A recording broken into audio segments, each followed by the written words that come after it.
Do not move. The command came from somewhere behind Nora, but she could not tell who had spoken. Her hands trembled as she held the silver tray, her eyes fixed on the polished marble floor beneath her feet.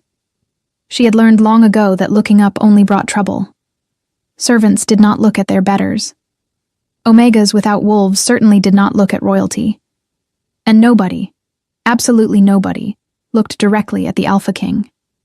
The grand ceremonial hall buzzed with anticipation. Hundreds of pack members filled the space, their excited whispers echoing off the vaulted ceilings decorated with ancient wolf motifs and battle scenes from the old wars. Today was the day, the selection ceremony.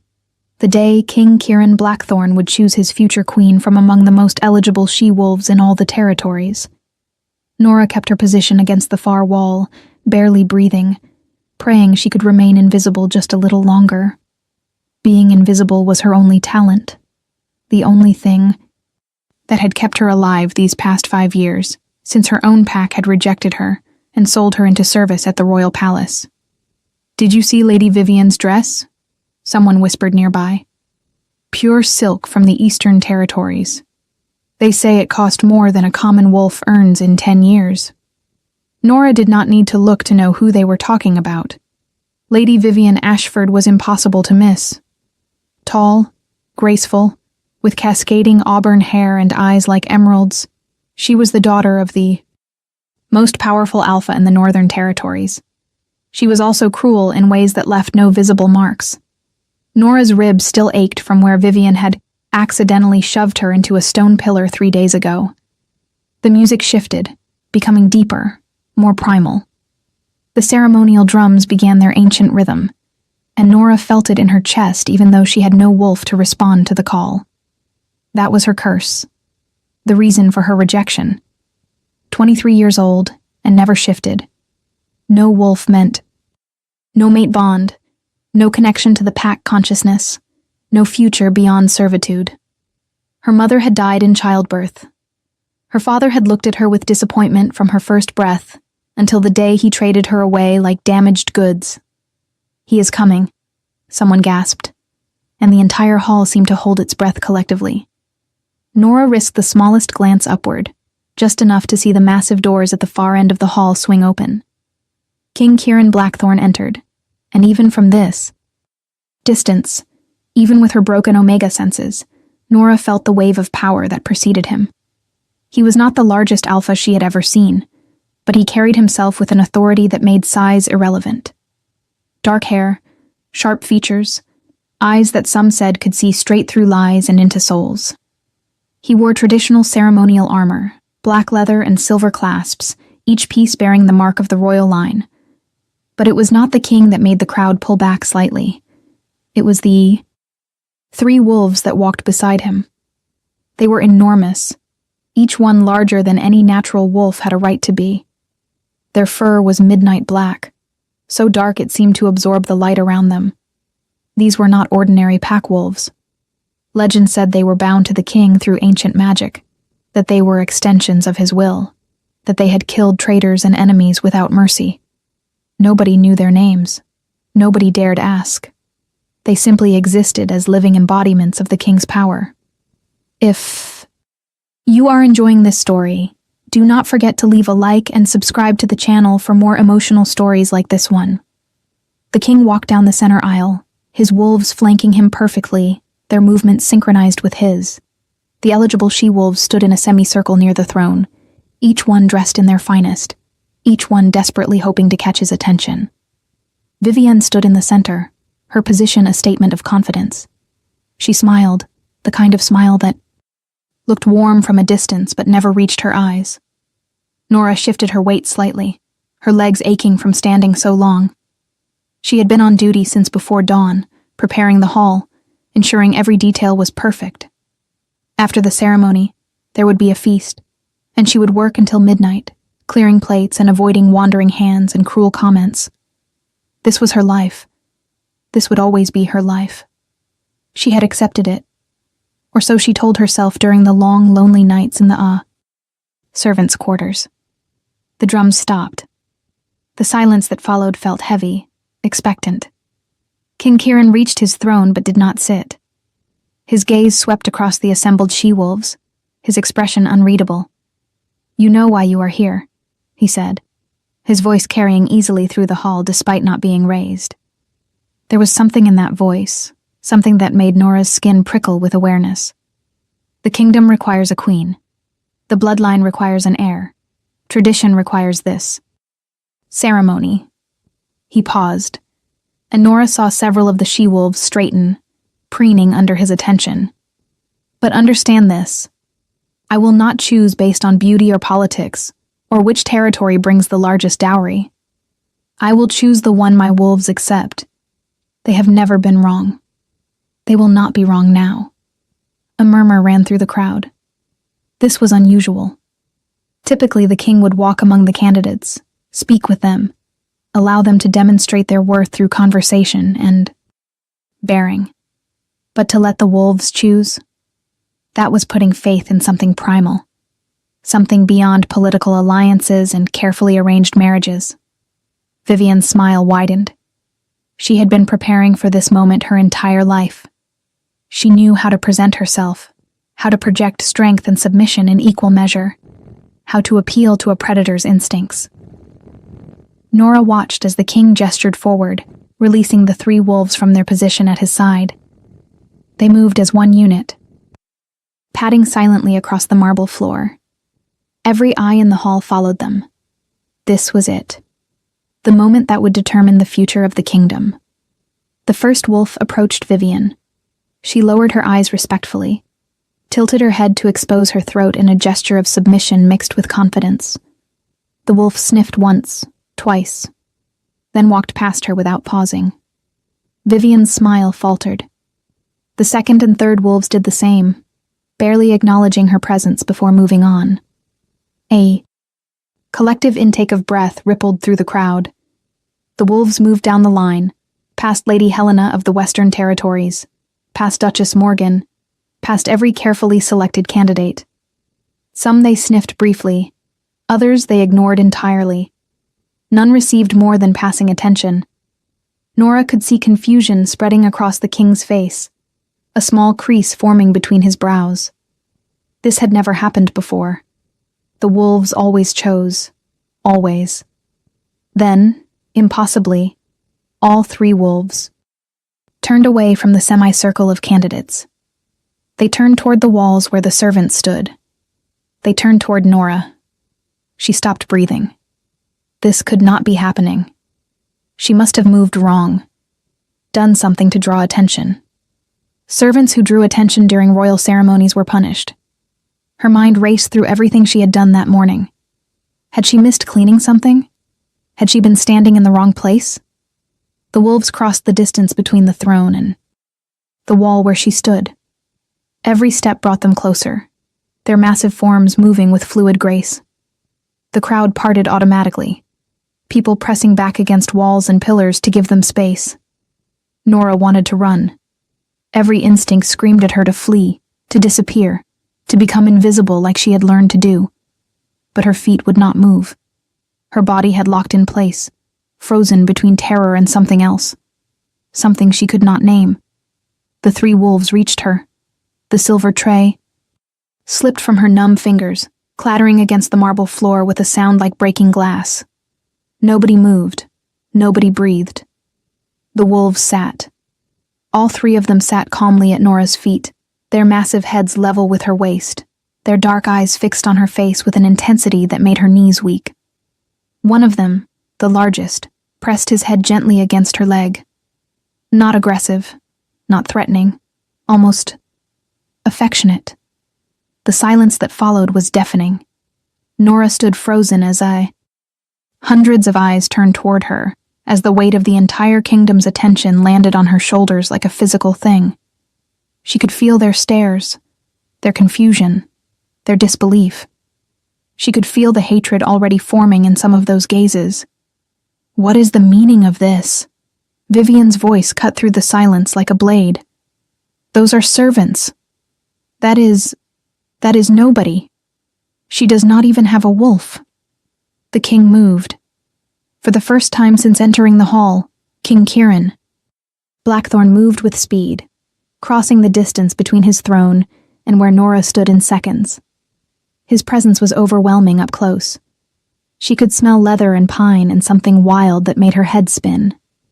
She kept her eyes down, staring at the decorative clasps on his armor because looking at his face would surely kill her. "Look at me," he commanded, his voice low and meant only for her. She could not. She physically could not make her eyes obey. Years of training, of learning to be invisible, of understanding that eye contact with an alpha meant challenge or invitation, and she was not foolish enough to offer either. "I said, look at me." His hand came up, fingers gentle but firm under her chin, tilting her face upward. She had no choice but to meet his gaze. His eyes were amber, she realized, like honey held up to sunlight, like the moment between day and night when everything glows gold. And in those eyes, she saw confusion that matched her own, saw questions that had no answers, saw something that looked almost like recognition even though they had never spoken, had never even been in the same room before today. "What is your name?" he asked. Her mouth was dry. Words stuck in her throat like stones. "Nora," she finally managed, her voice barely above a whisper. "Nora Bennett, Your Majesty. Nora Bennett." He repeated her name slowly, as if testing how it felt. The largest wolf made a low sound, not quite a growl, not quite a whine. Kieran glanced down at his wolves, and something passed between them, some communication Nora could not interpret. When he looked back at her, his expression had changed. The confusion was still there, but underneath it was something harder, something that looked like determination. "How long have you worked in the palace?" 5 years, Your Majesty." "And in all that time, have you ever been near my wolves before?" She shook her head. "No, Your Majesty. I was told to stay away from them. Everyone was told to stay away from them. Yet here they are." He gestured to the 3 massive animals sitting peacefully at her feet. "Here they are, choosing you over every eligible she-wolf in the kingdom, choosing a servant, choosing someone who should not even register to their senses." He paused, and she saw him considering something, weighing options she could not guess at. "Tell me, Nora Bennett, do you have any idea why they would do this?" The honest answer was no. The truthful answer was that nothing about. This made sense, that she was terrified and confused, and certain this would end badly for her somehow. But before she could form any response, Vivienne's voice rang out again, louder this time, filled with barely contained fury. "This is absurd. She must have done something. Used some trick, some scent, some manipulation. Everyone knows she is wolfless. She cannot possibly be a suitable mate for the king. This ceremony is a mockery." Murmurs of agreement rippled through some parts of the crowd, though others remained silent, watching with hungry curiosity to see how this unprecedented situation would resolve. The king did not take his eyes off Nora. "My wolves have never been wrong," he said, his voice carrying through the hall. "Not once in 10 years have they chosen incorrectly. They sense things we cannot. They know things we do not." He paused, and Nora saw the corner of his mouth quirk slightly. "It seems they have made their choice very clear. But she is nobody." Another voice called out, this one belonging to Lord Marcus, one of the Northern Territories council members. "No lineage, no pack, no wolf. Surely Your Majesty cannot be considering." "What I consider is my concern."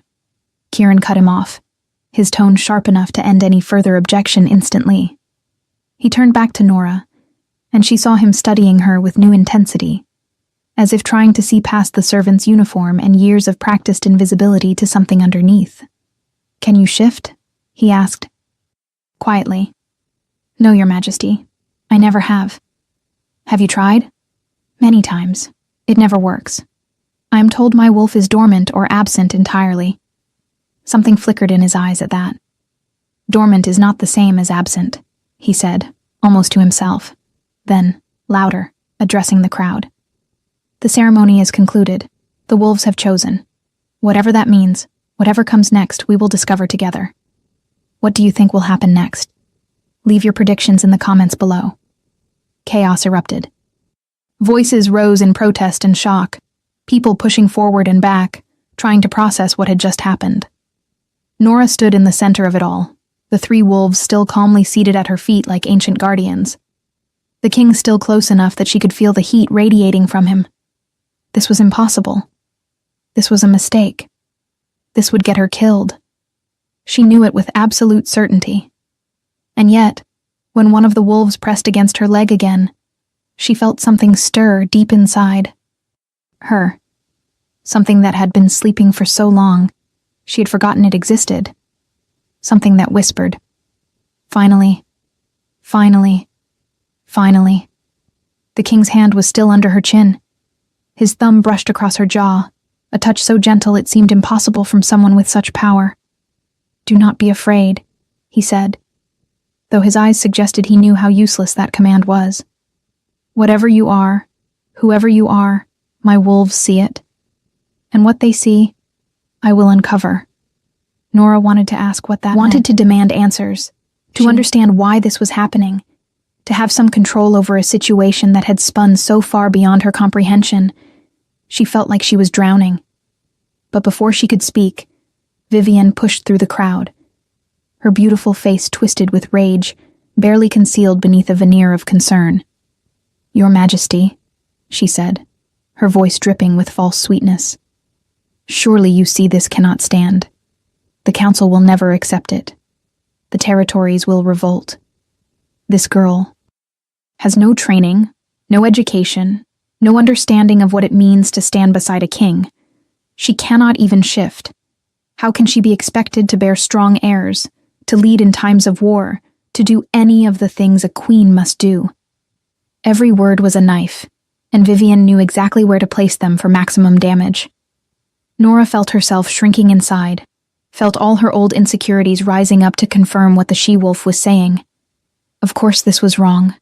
Of course she was inadequate. She had always been inadequate. That was her defining characteristic. The king's jaw tightened. "Lady Vivienne," he said, his tone formal and cold. "I appreciate your concern for the kingdom. However, I do not recall asking for your opinion on this matter." Vivienne's eyes flashed, but she dipped her head in forced deference. "Of course, your Majesty. I only wish to serve the kingdom's best interests." "Then you will serve by accepting what has happened here today, and supporting the decision my wolves have made." He released Nora's chin and stepped back slightly, though his body language remained protective, positioned between her and the crowd. "This ceremony is over. Everyone is dismissed. The feast will proceed as planned. Nora Bennett will be moved to the royal wing immediately." A fresh wave of whispers erupted. The royal wing. That was where the king's personal quarters were located, where his most trusted advisors resided, where visiting royalty stayed. It was not where servants belonged. Nora's mind reeled. This was moving too fast. Everything was moving too fast. She needed to think, to understand, to figure out what was happening to her. "Your Majesty," she started, her voice shaking. "I do not understand. I do not know why they chose me. I do not know what you expect me to." "I expect nothing," he interrupted, his voice gentler now. "Not yet. First, we discover why three wolves bound by ancient magic have decided that a supposedly wolfless Omega is worthy of their. Then we determine what comes next." He gestured to someone in the crowd, and a woman stepped forward. She was middle-aged, with kind eyes, and the bearing of someone used to authority. "This is Margaret, head of the palace household. She will see to your needs, help you settle into new quarters, provide whatever you require." Margaret approached with a warm smile that seemed genuine, unlike so many of the expressions Nora had encountered in the palace over the years. "Come along." "Dear," she said, her tone motherly, "let us get you out of this chaos." But as Nora moved to follow, the three wolves stood as one and followed her. Not the king. Her. They walked behind her like an honor guard, their presence parting the crowd more effectively than any command could have. People stared. People whispered. Nora caught glimpses of faces as she passed, some curious, some envious, some openly hostile. She saw Vivian's expression of pure hatred, saw the calculating look in Lord. Marcus's eyes saw a dozen other reactions she could not begin to interpret. The walk through the palace felt surreal. These were halls she had cleaned 1,000 times, always invisible, always insignificant. Now she walked through them, with 3 legendary wolves at her back, and everyone staring. It felt like a dream, or a nightmare. She could not decide which. Margaret led her to a suite of rooms that took Nora's breath away. High ceilings, enormous windows overlooking the mountain ranges. Beyond the palace, furniture that looked like it belonged in a museum rather than a bedroom. There was a sitting room with a fireplace large enough to stand in, a bedroom with a bed that could fit 5 people, a bathing chamber with a stone tub carved from a single piece of marble. "I cannot stay here," Nora said immediately. "This is too much. There has been some mistake." "The king does not make mistakes," Margaret replied firmly but kindly. "And his wolves certainly do not. Whatever the reason, dear, you are meant to be here. Now let us get you cleaned up and into something more appropriate than a servant's uniform. The feast begins in 2 hours." The wolves had followed them inside, and now arranged themselves around the room, each taking a position that allowed them to watch both Nora and the door. They showed no signs of leaving. "Will they always—" Nora gestured vaguely at the massive animals. "Will they always follow me now?" Margaret smiled. "It appears so. They have bonded with you. That is extraordinarily rare. Most wolves only bond with the king himself. For them to choose someone else, to choose you." She trailed off, studying Nora with new interest. "There is more to you than meets the eye, child. Of that I am certain." After Margaret left, promising to return with appropriate clothing and someone to help her prepare for the feast, Nora found herself alone for the first time since the ceremony. Alone except for 3 giant wolves at least. She moved to the window, looking out at the mountains in the distance. The sun was beginning to set, painting the sky in shades of orange and purple. It was beautiful. She had never taken time to notice beauty before. There had been no point when every moment was consumed with survival.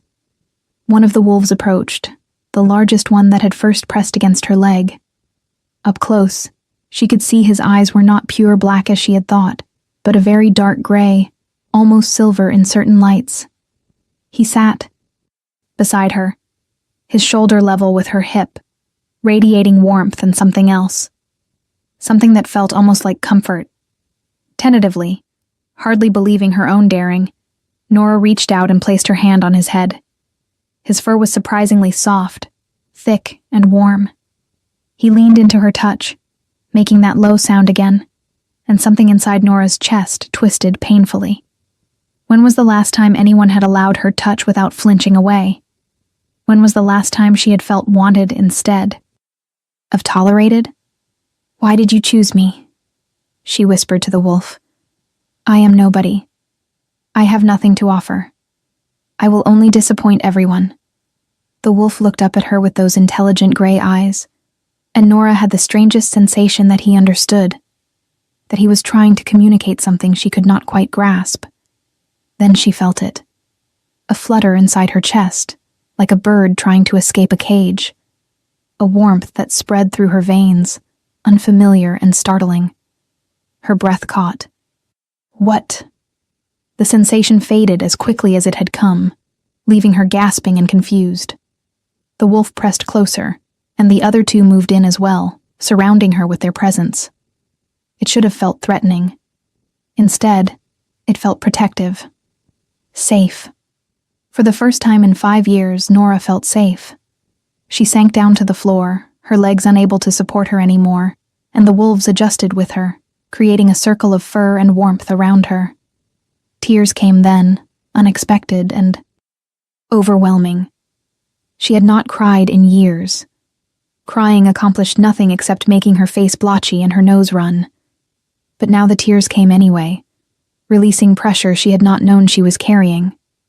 Margaret returned to find her on the floor, surrounded by wolves, crying silently into midnight black fur. The older woman did not comment on the tears, simply helped Nora to her feet with gentle efficiency and guided her toward the bathing chamber.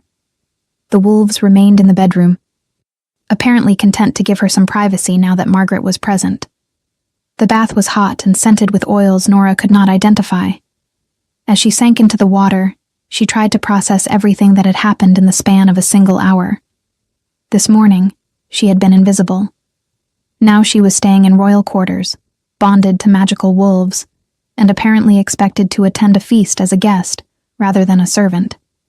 It was too much. Her mind could not hold it all. After the bath, Margaret helped her into a dress that must have cost more than Nora had earned in her entire 5 years of service. Deep blue silk that shimmered when she moved, with delicate silver embroidery along the neckline and sleeves. It fit perfectly, as if it had been made for her, though Margaret explained it had been adjusted hastily from the palace stores. "You clean up beautifully," Margaret said, stepping back to admire her work. Nora looked at herself in the mirror and barely recognized the woman staring back. The dress transformed her, made her look like she belonged in these rooms, like she could be someone other than what she had always been. But it was still just a dress. Underneath, she was still the same broken Omega with no wolf and no prospects. "I do not know how to be what they expect," she said quietly. "Nobody knows how to be anything until they learn," Margaret replied. "You will figure it out, and you have advantages others do not." "What advantages?" "You have the wolves' loyalty. You have the king's attention. And unless I am very wrong, you have something inside you that is waiting to wake up. Those are considerable advantages, dear. Use them wisely." The feast was even more overwhelming than the ceremony. The great dining hall was filled with long tables laden with food Nora had only ever prepared but never tasted. Hundreds of pack members filled the space, their voices creating a constant roar of conversation. And at the head of it all sat King Kieran Blackthorn with an empty chair beside him. That chair was meant for her. Everyone knew it. Every eye tracked Nora as she entered, the 3 wolves still faithfully at her side. The weight of attention was suffocating. She wanted to run, to hide, to return to the servants' quarters, where at least she knew her place. But the wolves kept moving forward, gently herding her toward the high table, and she had no choice but to follow where they led. Kieran stood as she approached, a gesture of respect that made the already quiet hall fall completely silent.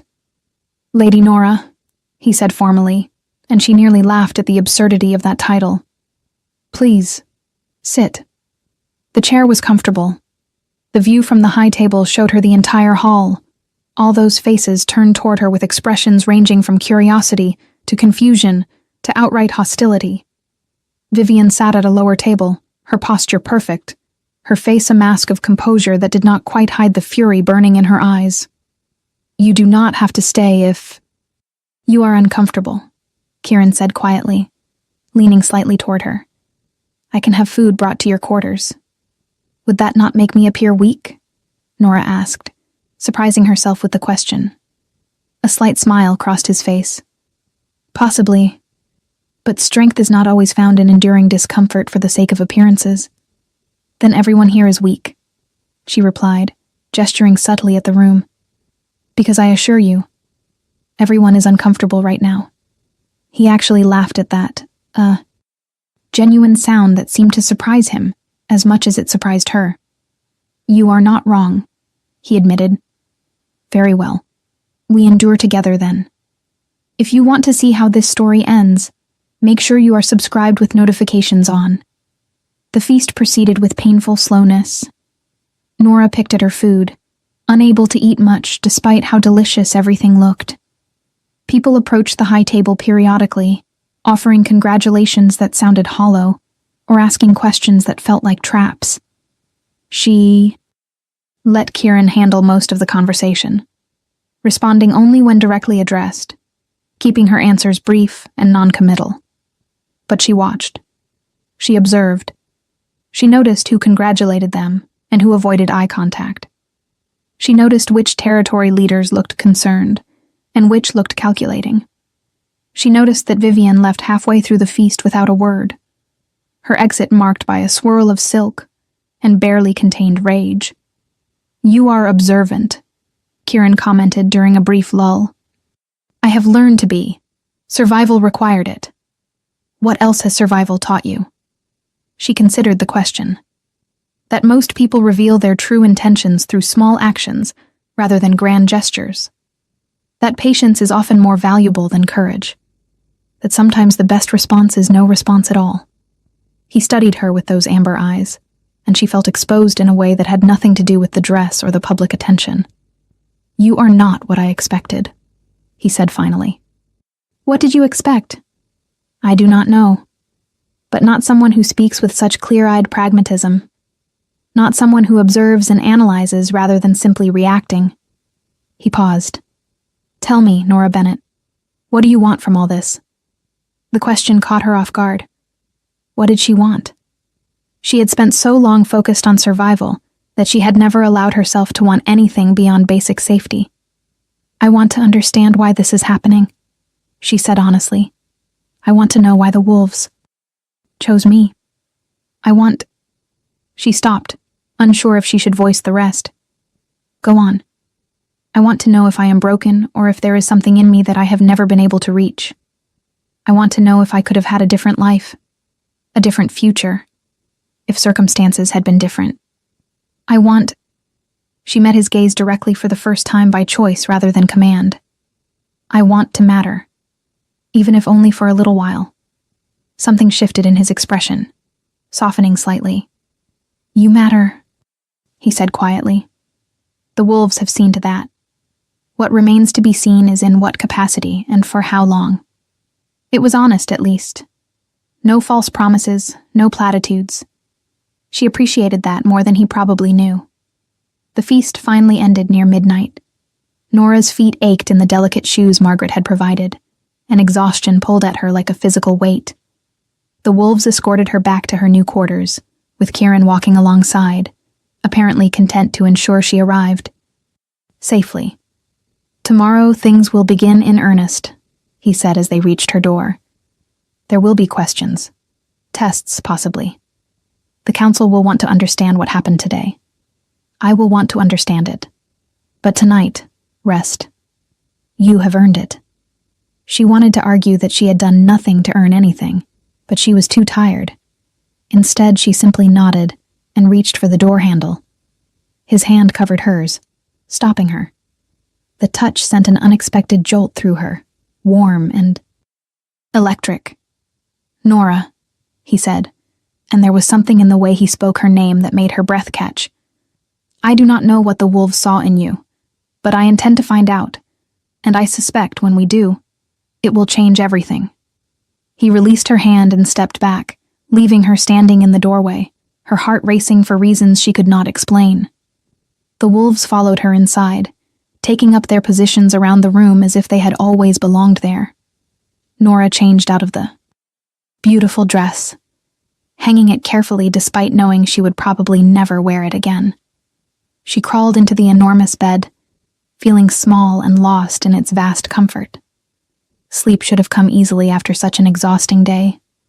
Instead, she lay awake, staring at the ceiling, her mind replaying every moment.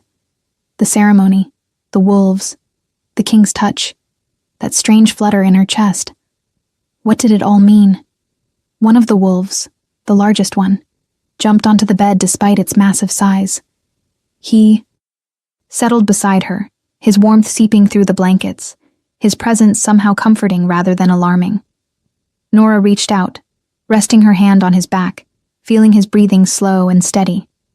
"What am I?" she whispered into the darkness. The wolf did not answer, of course. But somewhere deep inside, in that place where she had always felt empty and broken, something stirred again. That same flutter, that same warmth. Like something waking up after a very long sleep. Like something recognizing that conditions were finally right for emergence. Nora closed her eyes and let herself drift, unaware that in various parts of the palace, other people were also lying awake, making plans that would affect her future. Vivian sat in her chambers, her hands clenched into fists, her mind calculating revenge. Lord Marcus convened a secret meeting with other council members, discussing how to handle this unexpected disruption to their carefully laid plans. And King Kieran Blackthorn stood at his window, looking out at the mountains, thinking about a servant girl who spoke like a philosopher and had somehow earned his wolves' absolute devotion, wondering what secrets lay hidden beneath years of forced invisibility. The next morning arrived too soon. Nora woke to find Margaret already in her chambers, organizing another dress, this one simpler but still far finer than anything she had ever worn. "The king has requested your presence for breakfast," Margaret announced, cheerfully. "And after that, you will meet with the royal physician." "Why?" Nora asked, sitting up carefully so as not to disturb the wolf still sleeping beside her. "Standard procedure for anyone joining the royal household. Just routine examinations, dear. Nothing to worry about." But Nora worried anyway. What would a physician discover? Would they find evidence of her brokenness, proof that she did not belong here? Would this be how it all ended, with medical documentation of her inadequacy? The breakfast was a private affair, thankfully. Just Kieran, Nora, and the three wolves in a small dining room filled with morning light. It felt strangely domestic, almost normal, despite the extraordinary circumstances that had brought them together. "Did you sleep well?" Kieran asked as she sat down. "Eventually," she answered honestly. "The bed is very comfortable. Unfamiliar, but comfortable. You will adjust." He poured tea for both of them, a surprisingly mundane action from a king. "Today will bring new challenges. The royal physician, as you have heard. After that, the council will want to meet you. They will have questions." "What should I tell them?" "The truth. You know nothing more than they do about why this happened." He paused, studying her over his teacup. "Unless you have remembered something? Any detail? Any moment from your past that might explain why 3 magically bound wolves would choose you over every eligible she-wolf in the kingdom?" Nora thought back. Through her life, but there was nothing extraordinary to find. Just years of rejection and service, of learning to be small and invisible, of surviving rather than living. "No," she said, "there is nothing. I am nobody from nowhere, with no lineage worth mentioning and no gifts worth noting. My wolves disagree. Your wolves may be mistaken." She said it before she could stop herself, then froze, expecting anger at her contradiction. Instead, Kieran smiled slightly. "They are never mistaken. Which means there is something about you that everyone, including you yourself, has missed." He leaned forward, his expression intense. "I have spent the morning researching dormant wolves. Did you know that in ancient times, some wolves would remain dormant for years, even decades, waiting for the right catalyst to emerge? What kind of catalyst? Danger, love, true need, the return to a place of power, any number of things." He paused. "Or in some cases, the presence of a true mate." The words hung in the air between them. Nora's heart stuttered. "True mates are rare," she said carefully. "Almost mythical. And yet they exist. The mate bond is real, even if uncommon." He stood, moving to the window. "When I touch you, do you feel anything unusual?" The question was direct, almost clinical. But Nora remembered the jolt when his hand had covered hers last night. The way her breath had caught, the warmth that had spread through her. I am not sure," she hedged. "I have never been touched by an Alpha King before. I do not know what is usual and what is not." He turned back to face her. "Let me ask differently. When I touch you, does it feel like anything you have experienced before?" She should lie. She should protect herself, maintain distance, not let him see how his proximity affected her. But something in his expression, some vulnerability barely visible beneath his usual authority, made her choose honesty instead. No, she admitted quietly. It feels different. Stronger. Like electricity and warmth combined. But that could be nerves or fear or simply the strangeness of all this. He crossed back to the table, moving slowly, deliberately. When he reached her chair, he extended his hand. "May I?" She nodded, unable to find words. His fingers wrapped around hers, gentle but firm, and that sensation flooded through her again. Not pain, not fear. Something else entirely. Something that made her wolf, the wolf she had never had, suddenly feel very close, very present, very real. Kieran's eyes widened slightly. "You feel it too," he said, not a question but a statement. "The bond trying to form." "I do not have a wolf to bond with," she protested weakly. "Your wolf is there. I can sense it now, closer than before. My presence is drawing it out." He pulled her gently to her feet, his other hand coming up to cup her face. "This is going to sound insane, but I think you are my true mate, Nora. I think that is why the wolves chose you. They recognized what I could not see through all the protocols and expectations." "That is impossible," she whispered. But even as she said it, she felt the truth of his words resonating through her. "You are a king. I am nothing. True mates are supposed to be equals, balanced in power and status." "True mates are balanced in ways that matter," he corrected. "Not status or power, but essence, soul. Whatever it is that makes us who we are beneath all the external trappings." He was so close now, she could count the gold flecks in his amber eyes. She could feel his breath on her face, could smell pine and leather and something uniquely him. Part of her wanted to run. The larger part wanted to lean into this impossible connection, to let it carry her wherever it led. "I am afraid," she admitted. "Good," he said softly. "So am I. This complicates everything. The council, the politics, the carefully planned alliances. If you truly are my mate, if this bond completes..." He did not finish the sentence, but she understood. If they bonded completely, he could not marry for political advantage. He would be bound to her, a nobody Omega with no pack and no status. It would be a disaster for the kingdom. "We should stop this," she said, even as her body leaned toward him. "We should maintain distance, prevent the bond from forming fully.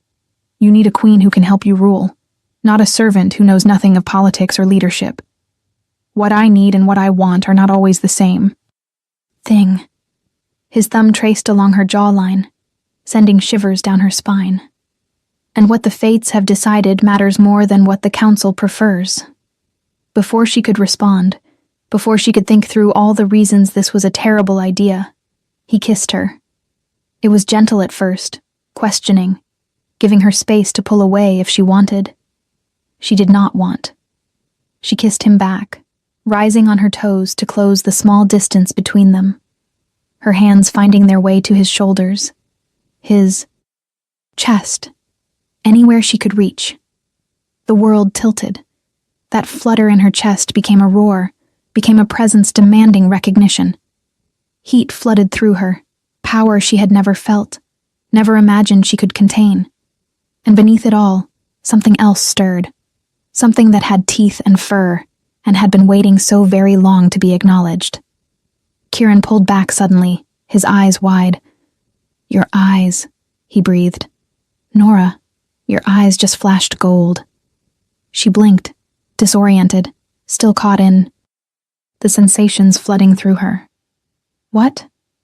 "Gold, like a wolf's eyes during a shift. Your wolf is there, Nora. She is waking up." The door burst open. Margaret stood in the doorway, her expression urgent. "Your Majesty, forgive the interruption, but the council has called an emergency meeting. They demand to speak with you immediately. Lady Vivian has filed a formal complaint, claiming impropriety and requesting that yesterday's ceremony be invalidated." Kieran's jaw tightened. "Of course. She has." He looked at Nora, conflict clear in his expression. I have to go, but this conversation is not finished. Tonight we will talk properly, away from interruptions and politics. Nora nodded, still trying to process what had just happened. Her wolf. She had a wolf. It was there. She had felt it, and Kieran had seen evidence of it.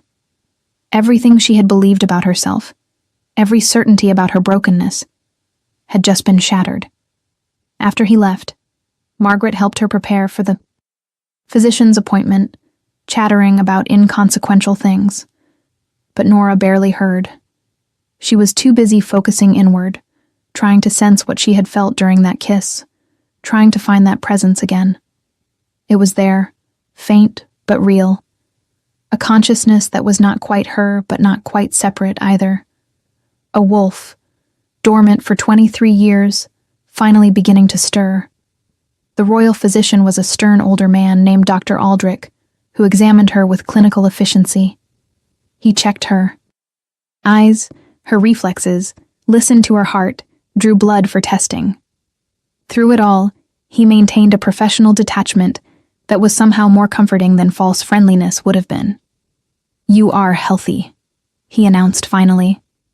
Remarkably so, actually, considering your history of service work. No deficiencies, no weaknesses. Strong bone structure, excellent cardiovascular health. He paused, studying her with new interest. And, unless I am very wrong, signs of an emerging shift. Your hormone levels are beginning to spike in ways consistent with a first transformation. But I am 23, Nora protested. The first shift happens in adolescence or not at all. Usually, he agreed. But there are documented cases throughout history of late bloomers. Wolves suppressed by trauma, by circumstance, by magic. Wolves waiting for the right conditions. He made notes in his records. I will want to monitor you closely over the next few weeks. The first shift at your age could be complicated. Dangerous even, if not properly managed. Dangerous. Of course it would be dangerous. Nothing in her life had ever been simple or easy. Why would this be any different? That afternoon, while Kieran dealt with the council and their concerns, Nora found herself back in her quarters, restless and uncertain. The wolves remained with her, their presence constant and comforting. She tried to rest, to process everything that had happened in the past 24 hours, but her mind would not settle. A knock at the door interrupted her spiraling thoughts. She opened it to find a young woman about her own age, with kind brown eyes and an uncertain smile. I am sorry to intrude, the woman said. I am Cassandra. I work in the palace archives. I heard about what happened at the ceremony and I thought you might want to know something. Know what? May I come in?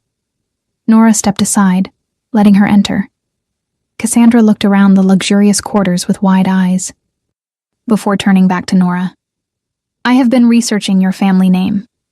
Bennett. It is not common in these territories, and I was curious about its origin.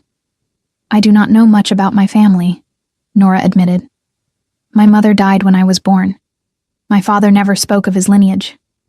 That is because his lineage was deliberately hidden. Cassandra pulled out a roll of old parchment. I found this in the restricted archives. Records from 50 years ago, when territories were reorganized after the Great War. Nora took the parchment carefully. The writing was faded but readable. Lists of names, pack associations, territory assignments. And there, near the bottom, she found it. Bennett, affiliated with the Silver Moon Pack. Status, royal bloodline, denounced and exiled. Royal bloodline? She breathed. The Silver Moon Pack was one of the most powerful packs before the war, Cassandra explained. Their alpha line was considered sacred, blessed by the moon goddess herself. But during the war, there was a schism. Some of the Silver Moon wolves chose the wrong side. After the war ended, they were stripped of their status, exiled, forbidden from claiming their heritage. She pointed to the notation beside the Bennett name. Your grandfather was a Silver Moon prince, which makes you nothing, Nora finished firmly. Even if this is true, denounced royalty is not royalty.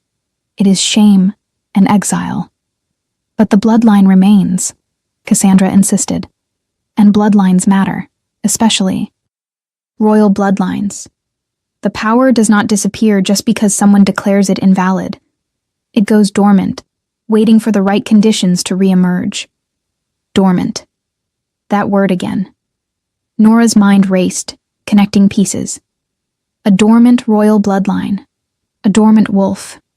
The king's wolves recognizing something in her that nobody else could see. A mate bond trying to form with the current alpha king. It was too much. Too coincidental. Unless it was not coincidence at all, but something like fate. Like destiny. Like all those things she had stopped believing in years ago. "Why are you telling me this?" she asked Cassandra. "Because information is power," the younger woman replied. "And because I think you are going to need every advantage you can get. Lady Vivian and her allies will not accept this easily. They will look for ways to discredit you, to prove you are unworthy. But if you have royal blood, even denounced royal blood, it changes the argument." After Cassandra left, Nora sat with the parchment in her hands, staring at her family name written in faded ink. Silver Moonpack. Royal bloodline. It should mean something. Maybe it did mean something. But it did not change who she had been for 23 years.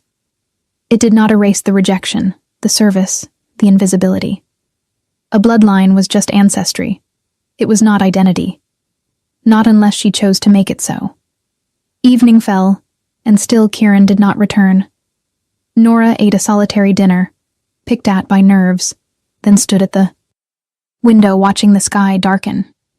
The mountains in the distance looked different at night, mysterious and somehow protective, like ancient guardians watching over the palace. She was so lost in thought that she did not hear the door open behind her, did not realize she was no longer alone until strong arms wrapped around her waist, pulling her back against a familiar chest. "I am sorry," Kieran's voice rumbled against her ear. "The council session lasted hours. They have many concerns about yesterday's events." "What did you tell them?" "That my wolves have never been wrong, and I will not question their judgment now." His grip tightened slightly. "I also told them that we are investigating the situation, trying to understand what happened, and that until we have answers, they will treat you with the respect due to someone under my personal protection." Did they accept that? They had no choice. I am still their king, regardless of how much they might wish otherwise in this moment. He turned her around to face him, and she saw exhaustion in his eyes, the weight of ruling visible in a way it had not been before. But they are right to have concerns. This is unprecedented, dangerous even. If you truly are my mate, if we bond completely, it will shift power dynamics throughout all the territories. "Then perhaps we should not bond," Nora said, even though the words hurt to speak.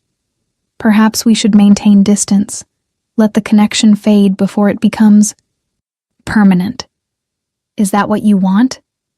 She thought about lying, thought about being noble and self-sacrificing, about putting the kingdom's needs above her own desires. But when had nobility ever protected her?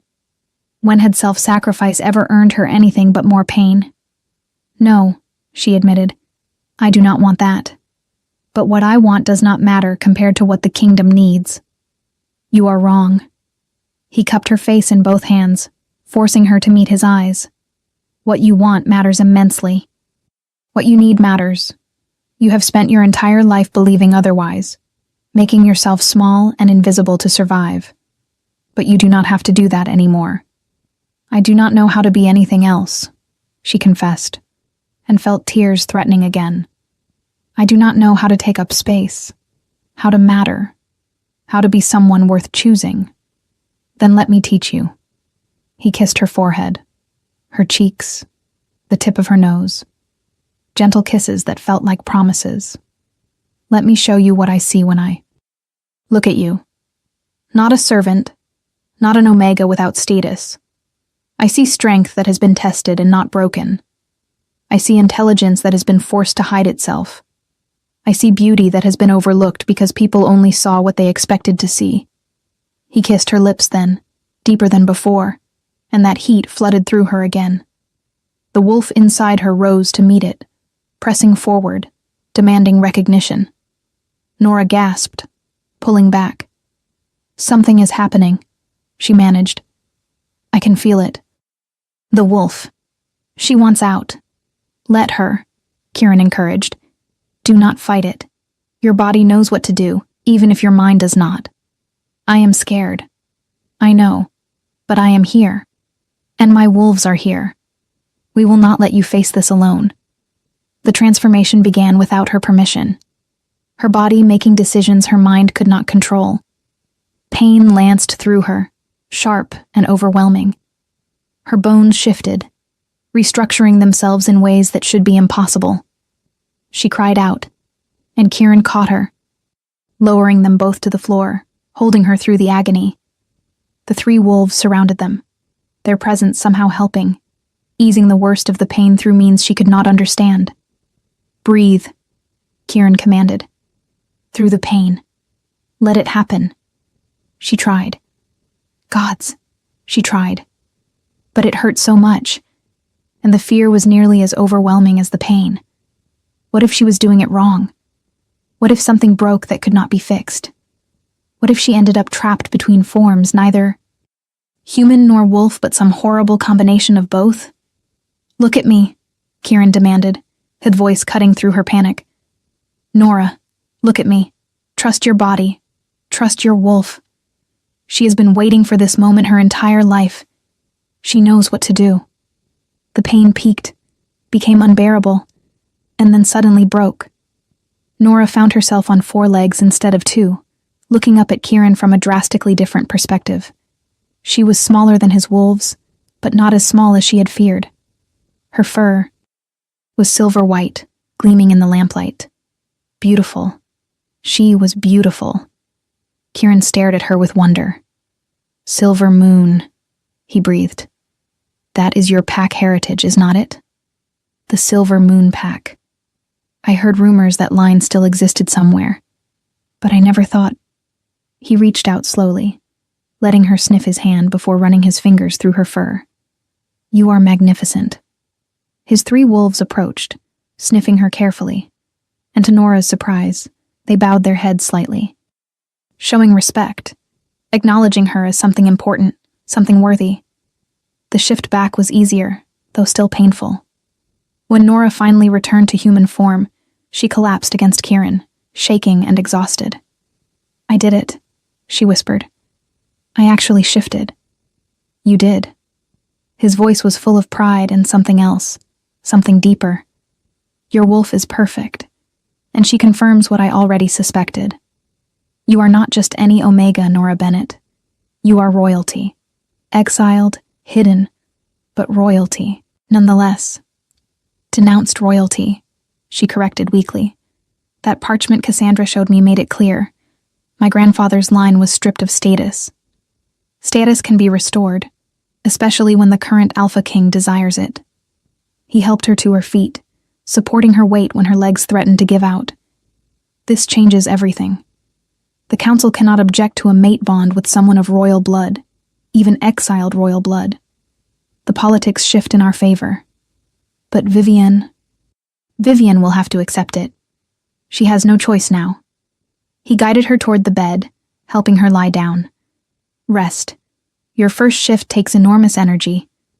Tomorrow will bring new challenges, but tonight, you have earned peace. He moved to leave, but Nora caught his hand. Stay, she said. Please. I do not want to be alone. Something flickered in his eyes. If I stay, Nora, I do not know if I can maintain the distance I should. The mate bond is pulling at me, demanding completion. My control is not infinite. Then maybe we should stop trying to control it, she said, surprising herself with her boldness. Maybe we should accept what the fates have decided. You do not know what you are asking. I know exactly what I am asking. She held his gaze steadily. I have spent 23 years letting others make decisions about my life, my future, my worth. For once, I want to choose. I want to decide. And I choose this. I choose you. For a long moment, he did not move. Then, with a sound between a growl and a sigh, he kicked off his boots and joined her on the bed, pulling her against his chest. "You will be the death of me," he murmured against her hair. "Or the making of you," she replied, and felt him smile. They did not complete the bond that night, but they held each other, learning the shape and warmth of each other's bodies, sharing kisses and whispered confessions, until exhaustion finally claimed them both. For the first time in her life, Nora fell asleep feeling protected, feeling wanted, feeling like maybe, just maybe, she might actually matter after all. The next few weeks passed in a blur of activity. Nora trained with her wolf daily, learning to shift smoothly, to run through the mountain forests, to hunt and fight and embrace the predator she had always been meant to be. Kieran was often with her, guiding her, protecting her, though his duties as king frequently pulled him away. The council eventually accepted the situation, though not without grumbling. The discovery of her royal bloodline helped, as did the obvious devotion of the king's wolves. Slowly, grudgingly, the palace began to treat her as someone who belonged rather than an interloper. Vivienne remained a problem. She circulated rumors, made subtle threats, tried to undermine Nora's position at every opportunity. But without the king's favor, her influence was limited. Margaret became Nora's closest ally, teaching her court etiquette and politics, preparing her for the role she would eventually fill. Cassandra continued researching, uncovering more information about the Silver Moon Pack and their ancient powers. And through it all, the mate bond between Nora and Kieran grew stronger. They spent every possible moment together, learning each other's histories and hopes, building something that felt real and lasting despite its unusual beginning. 2 months after the selection ceremony, Kieran called another gathering in the Great Hall. This time, there was no uncertainty about why Nora stood beside him.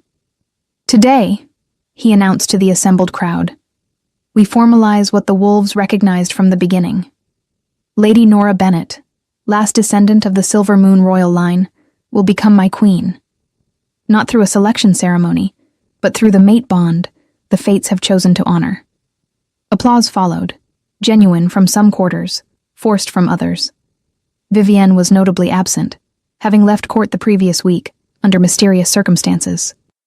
Rumor said she had attempted one final plot against Nora and been caught. Nora never learned the full truth, and she decided she did not need to. Some things were better left in the past. The bonding ceremony was simple, but profound. Under the full moon, with witnesses from all territories present, Nora and Kieran completed the mate bond. The magic that flowed between them was visible, golden light that seemed to come from nowhere and everywhere at once. When it finished, Nora felt different. Stronger, more complete, like a puzzle piece finally finding its proper place. "My queen," Kieran murmured against her lips. "My mate," she replied. "My choice." The crowd celebrated long into the night, but eventually Nora and Kieran slipped away, finding privacy in their chambers. The 3 wolves remained outside, standing guard, ensuring no interruptions. "Are you happy?" Kieran asked, pulling her close. "I am," Nora said, and realized it was true. She had never expected happiness, never allowed herself to hope for it. But here it was anyway, solid and real, and hers. "Good." He kissed her, slow and deep. "Because I intend to spend the rest of my life ensuring you stay that way." Outside, the palace settled into sleep. In the servants' quarters, someone told the story of the selection ceremony, how the wolves had ignored every eligible she-wolf and chosen the invisible Omega instead.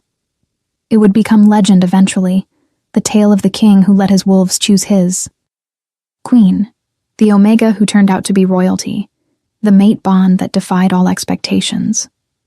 But that night, none of them knew they were becoming legend. They only knew they had found each other against impossible odds, and that sometimes, just sometimes, The wolves knew better than anyone what was truly meant to be. If this story touched your heart, share it with someone who loves epic romance. Tell me in the comments, did you see this ending coming?